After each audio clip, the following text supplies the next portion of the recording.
So we need to talk about it yesterday. And D-Mac, an absolute implosion. And we were fine. Michigan had a 7-point first half lead. They were up 3 at the half. And then an absolute implosion by a team that I was told had 2 NBA first-round picks, that had Hunter Dickinson, that has talent. There is no excuse for what happened there yesterday, D-Mac. That was an absolute implosion. The turnovers, right?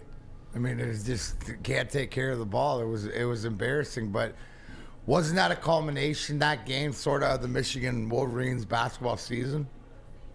Right? Didn't that culminate to it, just the way that they really couldn't get it done? And I go back to to the limited games that I watched, but the 2 games prior where Michigan had the ball with possession at the end of the game, even against Indiana, even down the stretch, and not be able to follow through. What I saw more yesterday and all year round is that it's not a team. Maybe there is talent there, but man, they didn't play as a team. And I got to look at the coach.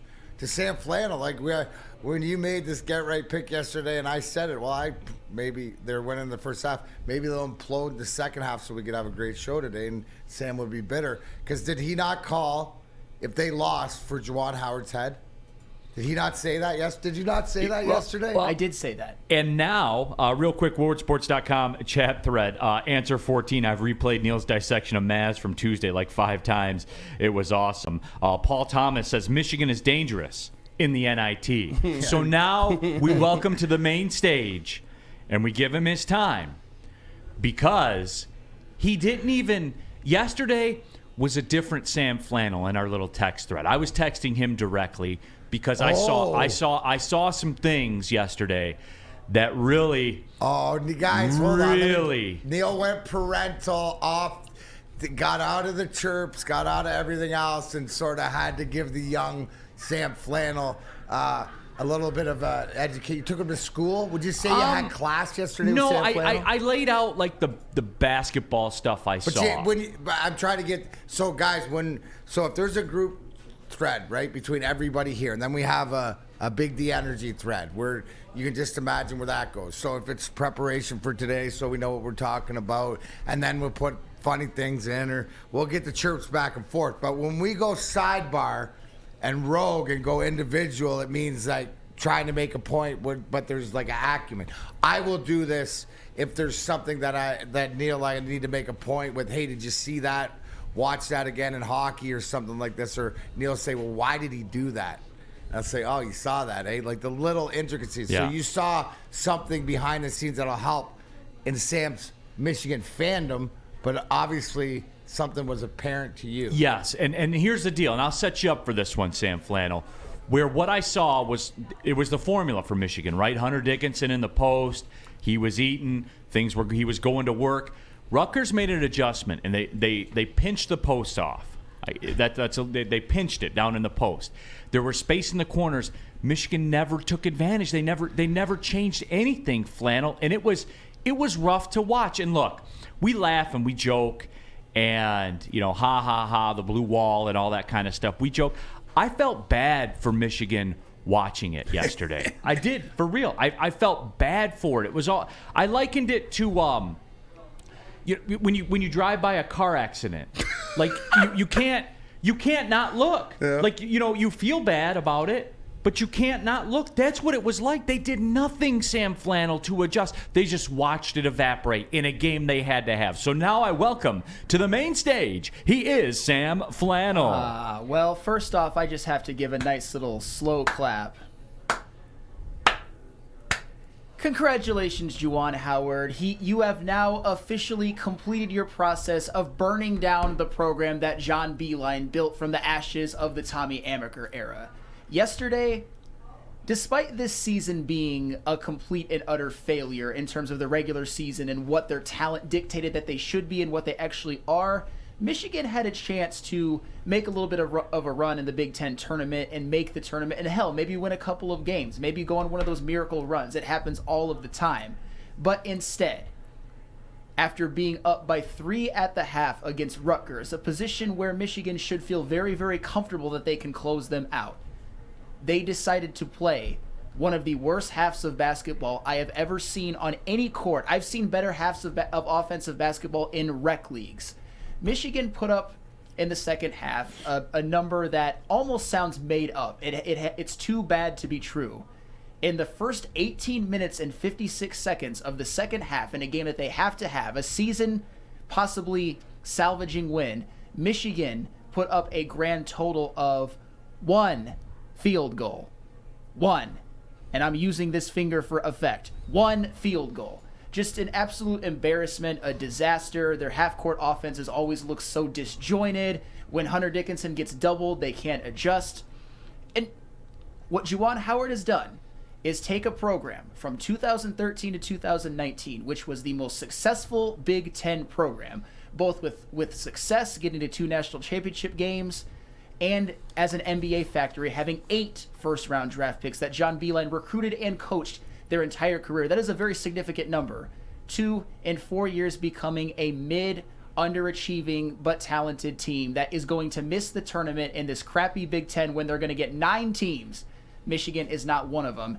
And this is a team that has the talent, the high-end talent, where they should win the conference. And they're not even going to make the NCAA tournament. They're not even going to give themselves a chance to salvage something.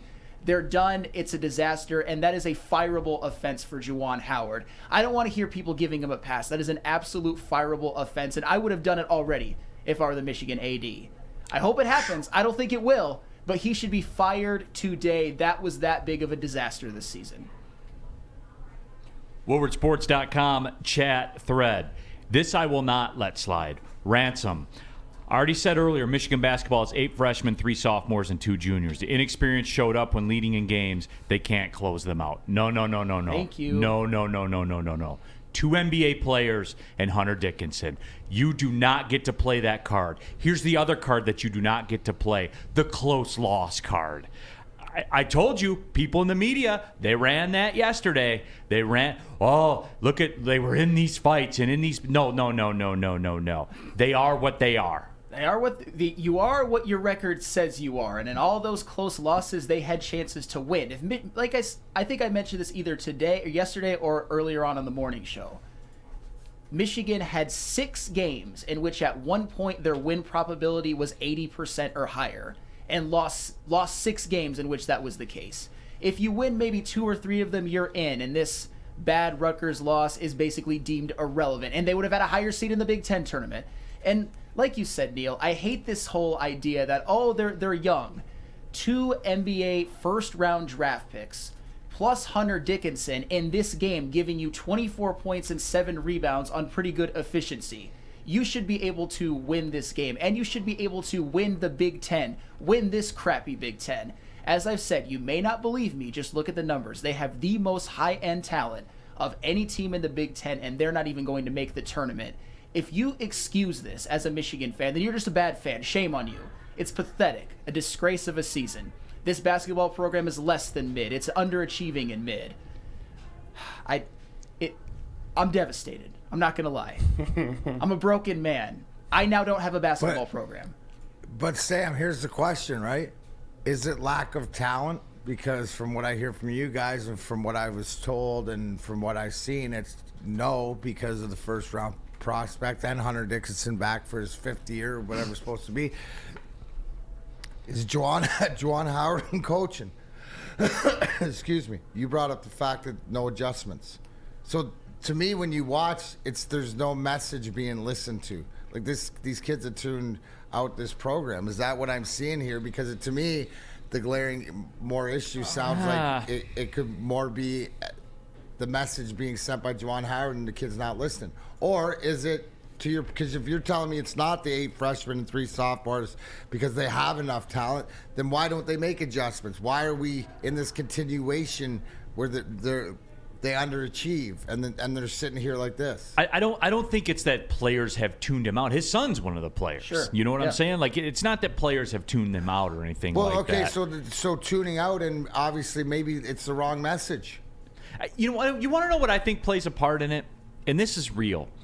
The whole going on podcasts and clowning Arizona State and losing by 30 and the T-shirts at Wisconsin and all that kind of stuff. That stuff works when you're winning.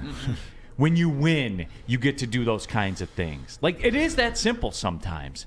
It is. And I'm not going to say there's, I got friends on that coaching staff, man. Like, stuff like this. And I got friends that are on that coaching staff that are very, very good coaches that I've worked with. I worked with for a long time. He's a good coach. They are good coaches there. It's the X's and O's in the fire in the moment. When Rutgers hits Coaching. you, Maybe not the the chess part of X's it. and O's are It's wrong. the chess part of it. The X's and O's are wrong. The adjustment, getting out coached. So is that what we're seeing, Neil? More to it. Yeah, because everything. And I'll write, because you've watched them more than I have. Sure. Because I work in college basketball, so I don't get a chance to watch them a ton. I work in college. Yeah, well, I don't get to watch them a ton, so I get marked. You know what I'm saying? So, like, here's the thing that I notice, and I've noticed it in a few times. I watched them in the middle of the year when they were at Purdue. I think we were in Pittsburgh, and they were playing on a Friday night or something like that, or when they had the home game against Purdue. It seems to me it's the Dickinson post thing. He eats. Teams make an adjustment. If the wing players and the guard players from Michigan make some shots, they're okay. If they don't, they're not. There's no go-to. There's no go-to that involves a guard. It's just Jet with two T's. Ha-ha! Like that's the offense. I mean, I think you're pretty spot on with that. And there's also an element if Hunter Dickinson is doubled, then maybe Jet Howard or Kobe Buffkin, who to his credit has had a good season, kind of play iso ball and just kind of make something out of nothing. Right. And that's all I see. Tell me, mark me. No, you're right. I mean, this is a team that they should be better. I mean, that's the thing that drives me crazy about people kind of excusing Juwan and all the youth and everything, because their roster isn't perfect. They have, for the most part, had this season less than average point guard play. Doug McDaniel had a few good games. I was wrong that he came of age. He kind of turned back into what he always was. And their powered forward position is the most abysmal I've ever seen on a college basketball court, with guys like Will Shetter and Terrence Williams getting minutes, and Terrace Reed is too young. I get it. They're not a perfect team. That doesn't excuse them not making the NCAA tournament. It might be a reason they don't go on a deep run. It might be a reason that they lose some close games they should probably win. But we're talking about a team with 2 first-round draft picks, with Hunter Dickinson. Say what you want about him. In the last 4 games of the season, he was giving you 26 and 12 on 60% shooting. He put this team on his back in the last 4 games, and they only won 1 of those games. All of that working for you, and you don't even make the tournament. 68 teams make the tournament. At least 8 Big Ten teams will. And Michigan will be sitting at home. Or in the NIT, maybe. Maybe we can all go to Chrysler and see them play again. Is it as simple as Todd saying in the chat, the Woodward Sports chat thread, saying Howard is not a leader of young men? Maybe I don't know. It's some guys are better coaching older people. You know what I'm saying? Think about and these aren't little kids, but some coaches that you've had growing up that were great for younger guys, great for high school guys, college guys. Maybe this is the case. Yeah, I don't know. That's the answer. Real quick, before we cut to the break, Jason Norman says, and I'll get Sam Flannel's response, if Michigan wins the NIT, will they hang a banner in Chrysler? They better not. Of course they will, man. what? Bro, the freaking Fab Five banners aren't even back on. Back That's up there. egregious, That by is- the way. That is absolutely egregious. That if they put up, you know what? It's stupid. it's very stupid. It's stupid the Fab Five banners aren't up at Chrysler. Oh my It's God. stupid. If they put up an NIT banner and keep the Fab Five banners down, I might have to pick another team.